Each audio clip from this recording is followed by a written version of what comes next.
Music 5, Quarter 4, Week 5 hanggang Week 6. Milk Base. Ang paksa ng ating aralin sa araw na ito ay tekstura.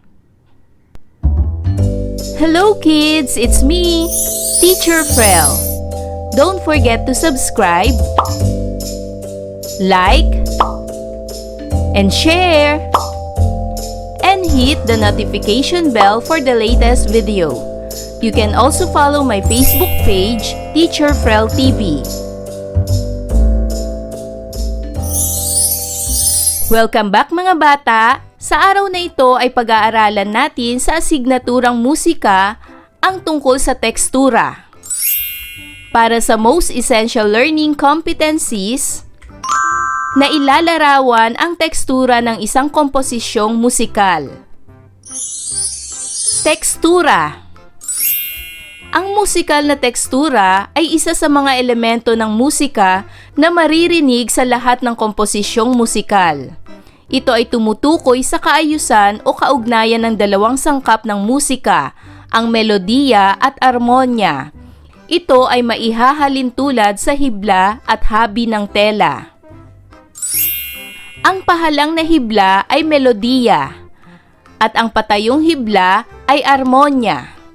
Kapag ang melodiya ay sinaliwan ng akorde, ang bunga ay paghahabi ng tunog. Dito maririnig ang nipis o kapal ng tunog o melodiya ng isang awit o tugtugin. May tatlong uri ng tekstura. Ito ay monoponya o monophonic, polyponya o polyphonic, at homoponya o homophonic. Pag-aralan natin kung ano ang monoponya o monophonic. Ang salitang monophonic ay hango sa salitang mono na nangangahulugang isang tunog. Ang teksturang monoponya ay isang payak na himig na walang kasabay o dagdag na himig. Isang linya ng musika lamang ang inaawit at walang instrumentong pangsaliw. Gaya ng halimbawang larawang ito. Kung makikita nyo sa awiting Bahay Kubo, ipinapakita dito na ito ay isang tunog lamang. Mayroon lamang na iisang guhit o iisang linya. Ito ay walang saliw na instrumento. Mailalarawan ang teksturang monoponya sa pamamagitan ng mga sumusunod na mga linya ng melodiya. Isang halimbawa nito ang Gregorian chant. Ang pag-awit ng koro ng sabay-sabay sa isang tono o tinig o unison ay isang halimbawa ng monophonic texture. Ibig sabihin, kahit marami pa ang umaawit ng isang awitin o maraming tinig o tono, ito ay tinatawag pa ring monophonic o monoponya dahil may iisa lamang kayong melodiya ng awitin. Pag-aralan naman natin ang polyponya o polyphonic. Ang salitang polyphonic ay mula sa salitang poly na ang ibig sabihin ay marami. May mga awiting binubuo ng dalawa o higit pang melodiya. Kapag dalawa o mahigit pang magkaiba, subalit magkabagay na mga himig ang sabay na inaawit o tinutugtog, ang tekstura ay polyponya. Tignan ang larawan. Makikita ang melodiya sa unang bilang. Kung inyong makikita, ito ay may tatlong himig. Ipinapakita sa mga linyang ito na ang melodiya ng bawat linya ay magkakaiba. Ngunit ito ay magkakabagay ng mga himig. Inaawit ito ng sabay-sabay. Makikita naman sa pangalawang bilang na mayroong dalawang himig o dalawang melodiya. Ngunit ito rin ay inaawit ng magkasabay. Maaring sabayan ito ng tugtog upang kumapal ang isang awitin. Hindi katulad sa monoponya, isang melodiya lamang at walang kasabay na instrumento kaya manipis ang isang himig. Dito sa polyponya o polyphonic, kumakapal ang isang awitin dahil may kasabay na magkakaibang melodiya at maaari ding may kasabay na instrumento. Ito ay binubuo ng nagsasariling pahalang ng mga himig na ang bawat isa ay kumakatawan sa isang melodiya. Mailalarawan nito sa pamamagitan ng mga linyang pangmelodiya. Gaya ng nasa unang bilang, ang mga linyang ito ay pangmelodiya. Inaawit ng sabay-sabay, ngunit may sari-sariling himig. Dalawa ang himig na dumadaloy sa ganitong uri ng tekstura, isa sa itaas at isa sa ibaba. Ang dalawang himig ay kinakailangang magkabagay at upang marinig ang dalawang himig ay kinakailangang dalawang tao ang aawit o dalawang instrumento ang tugtog. Maaari rin namang dalawang tono ang titipain ng magkasabay sa instrumento.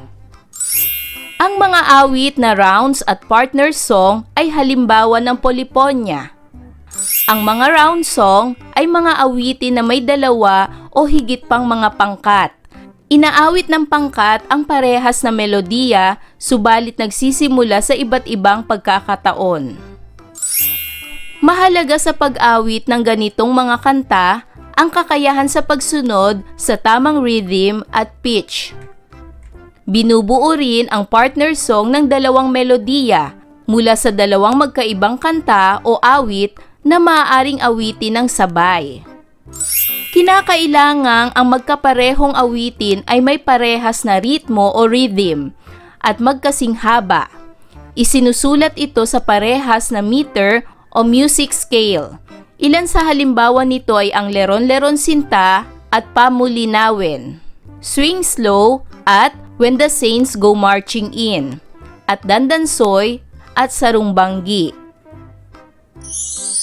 Pag-aralan naman natin ang homophonia o homophonic.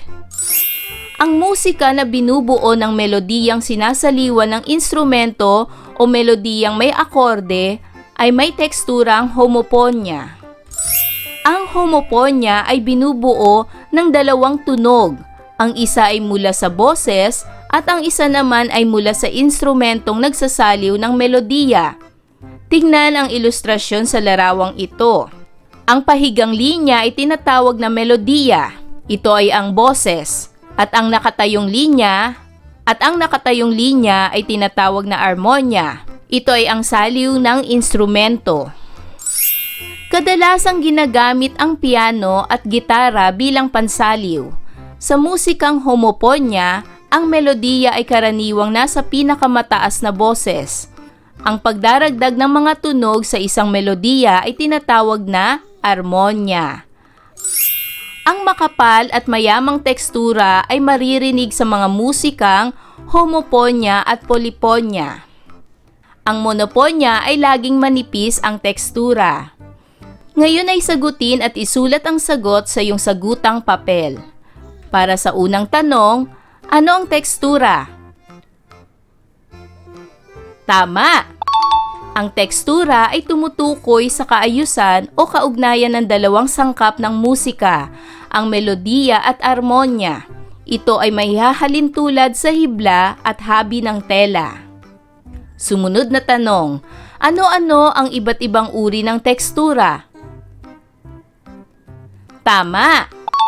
Ang iba't ibang uri ng tekstura ay monophonia o monophonic, polyphonia o polyphonic, at homophonia o homophonic. Saan maririnig ang armonya? Tama! Maririnig ang armonya sa melodiya. Ano ang pagkakaiba ng monophonia sa polyphonia? Ang polyphonia sa homophonia? Unahin natin ang pagkakaiba ng monophonia sa polyphonia. Ang teksturang monophonia ay isang payak na himig na walang kasabay o dagdag na himig. Samantalang ang polyphonia ay may dalawa o mahigit pang magkaiba, subalit magkabagay na mga himig ang sabay na inaawit o tinutugtog. At ang homophonia naman ay binubuo ng dalawang tunog. Ang isa ay melodiya na isa lamang ang boses, at ang isa naman ay mula sa instrumentong sumasabay sa melodiya. Maaring ito ay piano o gitara. Ngayon ay dumako na tayo sa pagsasanay bilang isa. Pag-aralan at pagsanayan ng awiting paubaya. Sa tulong ng magulang o kapatid, mag-voice record o i-video ang gawain at ipadala sa guro. Note: maaaring awitin ito ng may kasaliw na -1. Isaalang-alang ang sumusunod na pamantayan. Mga bata, sa gawaing ito ay isa-search nyo sa internet ang awiting paubaya upang malaman nyo kung paano ito awitin. At pagkatapos, i-voice record ninyo o i-video ang inyong sarili sa pag-awit ng awiting paubaya. At narito ang sumusunod na pamantayan. Una, maayos at inawit sa tamang tempo ang awitin.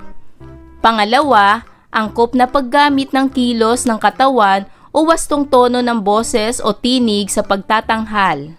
At pangatlo, masining na pagtatanghal. Makikita sa ibaba ang mga puntos.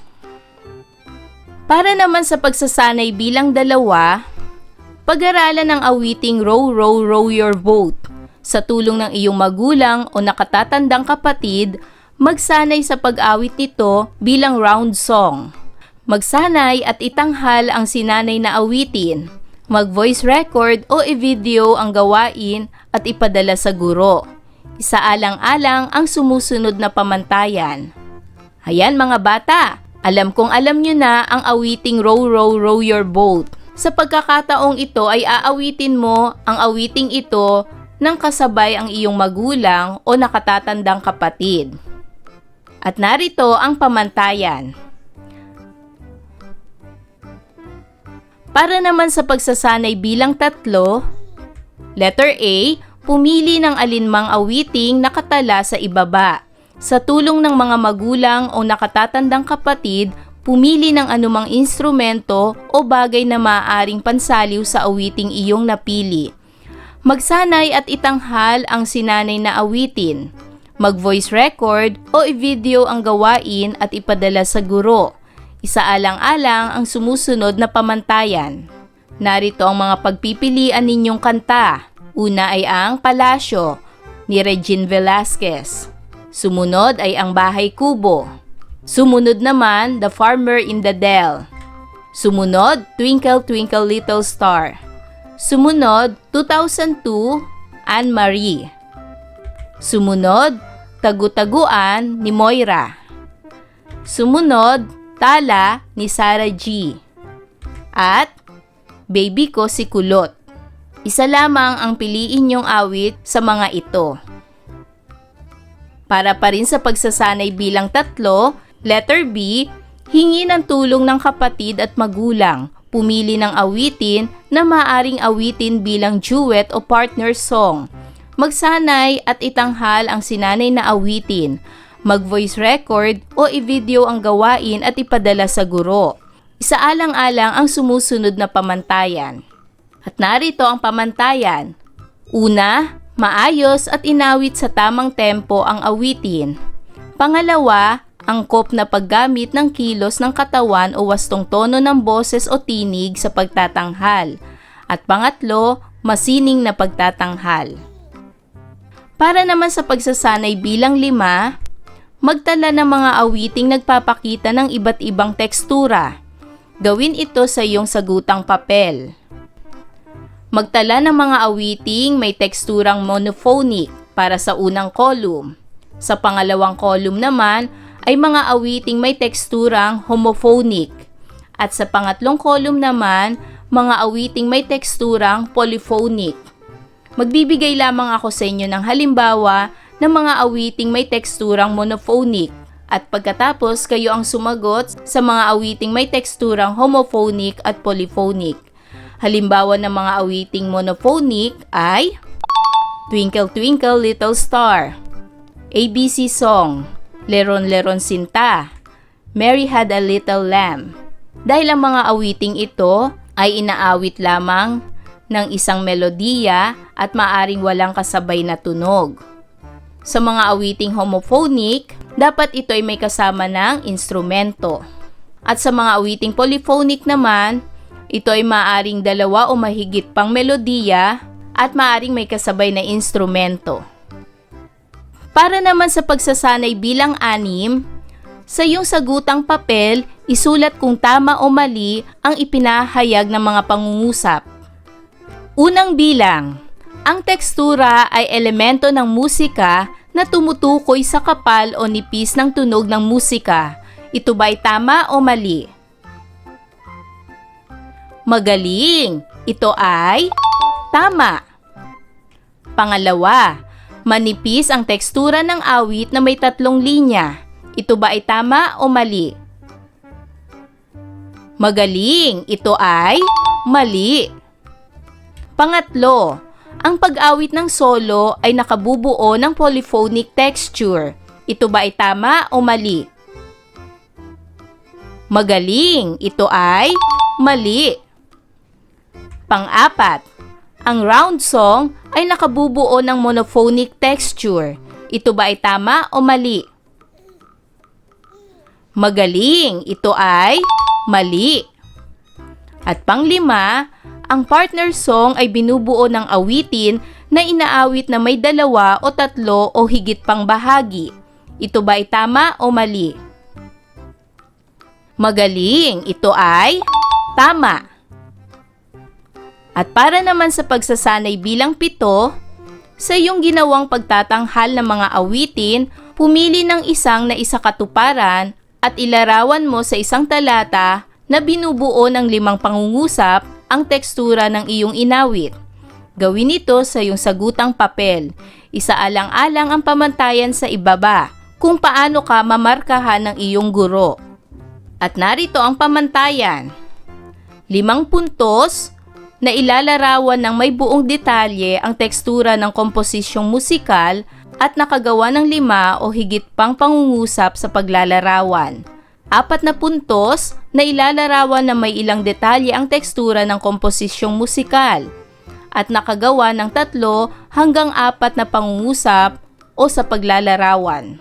2 puntos na ilalarawan ng bahagya ang tekstura ng komposisyong musikal at nakagawa ng 1 hanggang 2 pangungusap sa paglalarawan. Ayan mga bata, naunawaan niyo ba ang ating aralin sa araw na ito?